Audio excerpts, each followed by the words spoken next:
நீங்கள் வீடியோவில் பார்த்துட்ருக்கிறது வந்து அத்திரி ஈஸ்வரர் திருக்கோயில். இது எங்கே இருக்குது அப்படின்னு பார்த்தீங்கன்னா, குரோம்பேட்டில் பச்சைமலை அப்படிங்கிற மலையோட உச்சியில் தான் இருக்குது.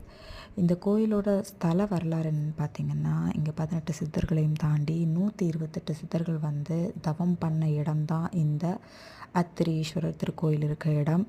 அது மட்டும் இல்லாமல் அத்திரி மகரிஷி அப்படிங்கிற மகான் வந்து இங்கே இருக்க லிங்கத்தை பூஜை பண்ணி வழிபட்டிருக்காரு. அதனால தான் இந்த கோயிலுக்கு பேர் வந்து அத்திரி ஈஸ்வரர்னு வந்திருக்கு.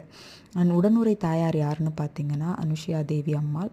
இந்த கோயிலோட இன்னொரு சிறப்பம்சம் என்னன்னு பார்த்தீங்கன்னா, அங்கே வந்து ஒரு பழங்காலத்து குகை இருக்குது. அந்த குகையில் வந்து ஸ்ரீ பாலாம்பிகை அம்மன் அப்படின்னு ஒரு அம்மன் இருக்காங்க. இவங்க யாருன்னு பார்த்தீங்கன்னா, இந்த சித்தர்களுக்கெல்லாம் இஷ்ட தெய்வம் இவங்க தான். இப்படி இந்த இயற்கையோட இயற்கையாக இணைஞ்சிருக்கிற இந்த கோயிலை நம்ம வந்து பார்த்துட்டு கும்பிட்டு போகிறப்போ நமக்கு வந்து நிறைந்த மன அமைதியும் ஒரு ஒரு நிம்மதியான சூழலும் கிடைக்குதுங்க.